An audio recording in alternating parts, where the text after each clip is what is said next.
Hello, in this video I'm gonna show you how to scan a QR code on the Redmi 14C.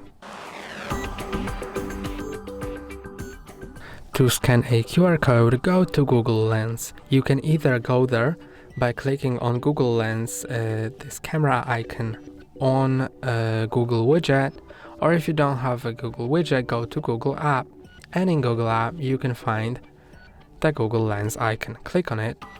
Then I'm gonna allow access to camera, and now just hover over your QR code with your camera. So here is gonna be my QR code, and let's hover over it.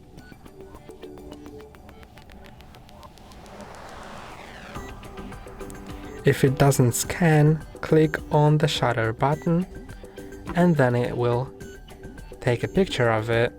And now you can see the link. You can click on it and it should get you to Google Chrome or your other default browser and should get you to the link from the QR code.